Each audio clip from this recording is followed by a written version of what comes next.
दिल्ली में अब वीकेंड पर भी कर्फ्यू रहने वाला है। कर्फ्यू शुक्रवार की रात 10 बजे से सोमवार सुबह 6 बजे तक लागू रहने वाला है। दिल्ली में लागू होने वाले इस वीकेंड कर्फ्यू पर क्या रहेगा बंद, क्या रहेगा ओपन, देखिए रिपोर्ट।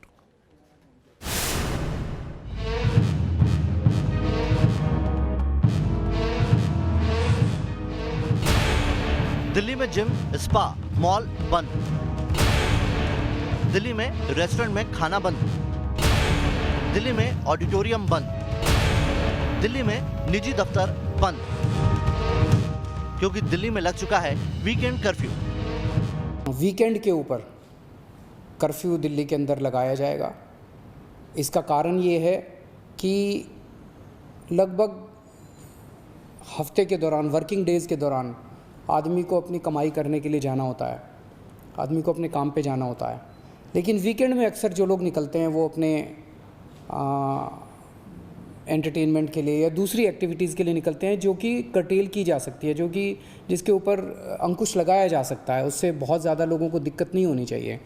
इसीलिए चेन तोड़ने के लिए वीकेंड के ऊपर, ताकि लोग ज़्यादा संपर्क में ना आए, वीकेंड के ऊपर कर्फ्यू लगाया जा रहा है। दिल्ली में नाइट कर्फ्यू पहले ही लगा दिया गया था, लेकिन कोरोना के कोहराम के कारण सीएम केजरीवाल ने अब वीकेंड कर्फ्यू लगाने का ऐलान किया, जिसके मुताबिक दिल्ली में शुक्रवार रात 10 बजे से सोमवार सुबह 6 बजे तक कंप्लीट वीकेंड कर्फ्यू रहेगा। हालांकि जरूरी सेवाओं और पब्लिक ट्रांसपोर्ट बंद नहीं होगा। वीकेंड कर्फ्यू पर क्या खुलेगा, क्या बंद रहेगा, ये जानना जरूरी है। तो हम आपको बता दें कि वीकेंड कर्फ्यू के दौरान मॉल, जिम, स्पा, ऑडिटोरियम और निजी दफ्तर पूरी तरह से बंद रहेंगे। रेस्टोरेंट में बैठकर खाना नहीं खा सकते, सिर्फ होम डिलीवरी हो सकती है। सिनेमा हॉल जरूर खुलेंगे, लेकिन सिर्फ 30% क्षमता के साथ। हर म्यूनिसिपल जोन में रोज एक वीकली मार्केट खोले जाने की इजाजत रहेगी। कर्फ्यू के दौरान शादियां अटेंड करने के लिए लोगों को कर्फ्यू पास लेना जरूरी होगा। हॉस्पिटल, एयरपोर्ट, बस, रेलवे स्टेशन जाने वालों को वीकेंड कर्फ्यू के दौरान छूट रहेगी। इसके लिए भी पास लेना होगा। दिल्ली सरकार ने अब वीकेंड कर्फ्यू जो है वो लगा दिया है, और जिस तरह से लगातार कोरोना के केसेस बढ़ते जा रहे हैं उसको लेते हुए फैसला लिया गया। लेकिन दिल्ली वासियों का क्या सोचना है इसके ऊपर, ये बताइए कि दिल्ली में वीकेंड कर्फ्यू लगा दिया गया है, क्या आपको लगता है कर्फ्यू से केसेस को रोका जा सकेगा? बिल्कुल नहीं, ये सॉल्यूशन नहीं है कि वीकेंड में कर्फ्यू लगाया जाए। सॉल्यूशन ये है कि पूर्णतः लॉकडाउन होना चाहिए, क्योंकि हम लोग शाम को अपने घर पे जाते हैं, छोटे छोटे बच्चे हैं, तो कहीं ना कहीं ये दिक्कत रहती है, कहीं ना कहीं ये मन में दुविधा रहती है कि कहीं बच्चे संक्रमित ना हो जाएं हम। और जैसा अभी सुनने में आ रहा है कि वीकेंड कर्फ्यू लगा रहे हैं, बट मुझे लगता नहीं है कि उससे कोई बेनिफिट है। तो मुझे लगता है कि मुझे लगता है कि दिल्ली गवर्नमेंट को इस बारे में सोचना चाहिए और इसको संपूर्ण लॉकडाउन कुछ टाइम के लिए लगाना चाहिए। दिल्ली में इतना सख्त कदम उठाने की वजह है कि अप्रैल में कोरोना का जानलेवा अटैक। पिछले 5 हफ्ते में दिल्ली में कोरोना के मामले 25 गुना तक बढ़ गए हैं। 11 मार्च से 17 मार्च तक दिल्ली में 2995 केस आए थे, जो 8 अप्रैल से 14 मार्च के बीच 76,870 तक जा पहुंचे हैं। दिल्ली के इन्हीं हालातों को देखते हुए पुलिस कमिश्नर ने लोगों से डबल लेयर के मास्क पहनने की अपील की। कोरोना वायरस से अपना बचाव भी करना होगा। एक दूसरे के साथ काम करते हुए, जनता के बीच जाते हुए, वेरिफिकेशन करते हुए, चालान काटते समय, पिकेट पे ड्यूटी देते समय, अस्पताल में आते जाते वक्त कोरोना से संक्रमित होने की काफ़ी संभावना बनी रहती है। परंतु एहतियात बरतने से इस संभावना को कम किया जा सकता है। आप अपने चेहरे पर N95 मास्क या 3 प्लाई सर्जिकल मास्क लगा कर रखें। पतले कपड़े से बना हुआ मास्क आपके लिए शायद पर्याप्त ना हो। कम से कम 2 परतों वाले मास्क को अवश्य पहनें। अभी दिल्ली में कुछ पाबंदियां लगी हैं, लेकिन हालात नहीं सुधरे तो आगे चलकर लॉकडाउन भी लगाना पड़ सकता है। Team news nation. ये लोगों की लापरवाही ही है जिसके चलते मुंबई में कोरोना का कोहराम मचा हुआ है।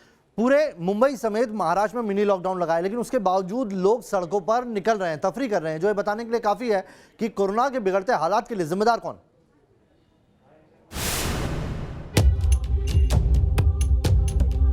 सब कुछ बंद है, लेकिन लोग सड़क पर घूम रहे हैं। मायानगरी में मिनी लॉकडाउन लगा है, लेकिन लापरवाह जनता तफरी कर रही है। सड़क पर गाड़ियां सरपट भागती नजर आ रही हैं। मुंबई से आई ये तस्वीरें बताने के लिए काफी हैं कि क्यों कोरोना मुंबई में विकराल रूप अख्तियार करता जा रहा है। मुंबई सहित पूरे महाराष्ट्र में बीती रात से ही लॉकडाउन है, लेकिन इस लॉकडाउन का क्या सही तरीके से पालन किया जा रहा है? मुंबई की सड़कों पर गाड़ी की मौजूदगियों को देखते हुए ये कहा नहीं जा सकता कि लॉकडाउन जैसी कोई स्थिति मुंबई में दिख रही है। और ये तस्वीरें देखकर ये शक पैदा होता है कि कहीं ये फेल्ड लॉकडाउन तो नहीं है। काफ़ी संख्या में लोग घरों से बाहर निकले हैं, अपने अपने वाहनों से बाहर निकले हैं। काली पीली टैक्सियाँ, काली पीले रिक्शे, इनसे लोग सफ़र कर रहे हैं। और जो शर्त रखी गई थी कि सिर्फ अत्यावश्यक सेवाओं से जुड़े लोग अपने घरों से निकलेंगे, ऐसी कोई बात फिलहाल मुंबई में नज़र नहीं आ रही है। सवाल है कि क्या इन लोगों की अक्ल पर पर्दा पड़ा है? अगर जनता इसी तरह सड़क पर घूमती रहेगी तो फिर इतनी सख्त पाबंदियां लगाने का क्या फायदा? क्योंकि लोग लापरवाही करेंगे तो कोरोना की चेन कैसे टूटेगी? क्योंकि मुंबई में तेजी से कोरोना पैर पसार रहा है। पिछले 24 घंटे में मुंबई में 9,931 नए कोरोना के मरीज मिले हैं। ऐसे में ये आंकड़ा और न बढ़े, इसके लिए न सिर्फ सरकार बल्कि आम जनता को भी अपनी जिम्मेदारी समझनी होगी। मुंबई से विकास श्रीवास्तव के साथ टीम न्यूज नेशन। महाराष्ट्र में लॉकडाउन का पहला दिन है और इसके साथ ही नहीं थम रहा है यहां से पलायन करने वाले लोगों का भी सिलसिला। लेकिन जिनके पास टिकट कंफर्म नहीं है वो क्या करेंगे?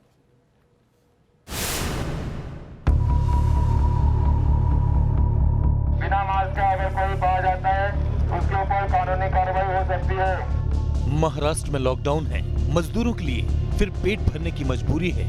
काम धंधा नहीं है, सब वापस जाना चाहते हैं, जाना सब चाहते हैं, लेकिन कंफर्म टिकट सबके पास नहीं।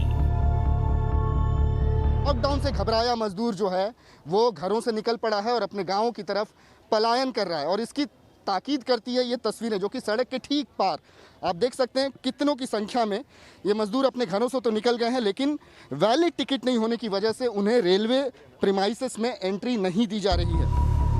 कोरोना की दूसरी लहर पहली लहर से भी ज्यादा खतरनाक साबित हो रही है। एक बार फिर महाराष्ट्र सबसे ज्यादा प्रभावित राज्य है।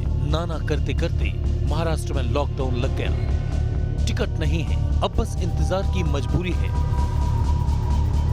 अगर टिकट नहीं है तो आपको यात्रा करने नहीं दिया जाएगा। किस तरीके से आप अपने गांव पहुंचेंगे?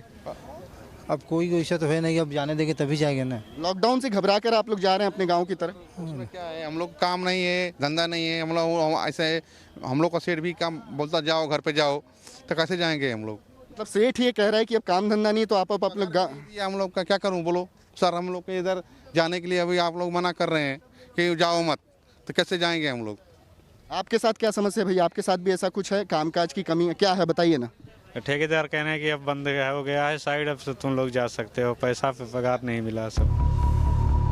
पिछले साल कोरोना की वजह से आजादी के बाद से सबसे बड़ा पलायन हुआ था।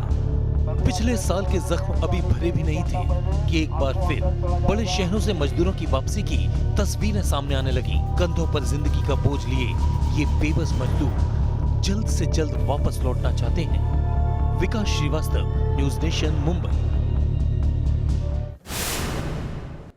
और चलिए बड़ी खबर आ रही है बंगाल से। बंगाल बीजेपी अध्यक्ष दिलीप घोष पर चुनाव आयोग का एक्शन हुआ है।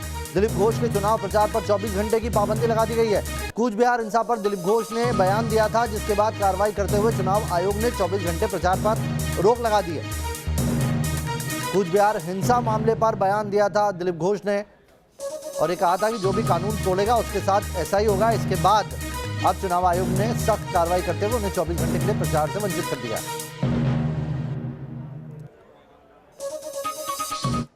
देश में कोरोना विस्फोट के बीच बंगाल में चुनाव प्रचार भी जोरों पर चल रहा है।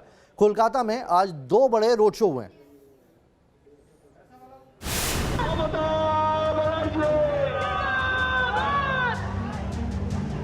व्हील चेयर पर ममता और पीछे पार्टी नेताओं और कार्यकर्ताओं की भीड़।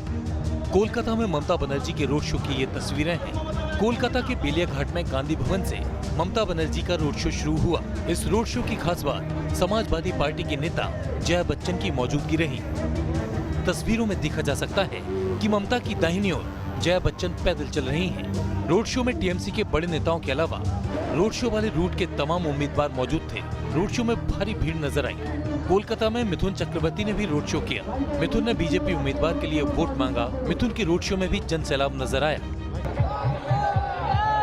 ये वोट पे सब चमत्कार दिखेंगे आपको, क्योंकि ये कोई फैन नहीं है। ये बच्चे अपने जो फैमिलीज बाहर आ गए, लेडीज वो अपने बच्चे लेके घर से बाहर आ गए, वो फैन नहीं है। बंगाल के साथ मेरे आत्मा का रिलेशन, हृदय का।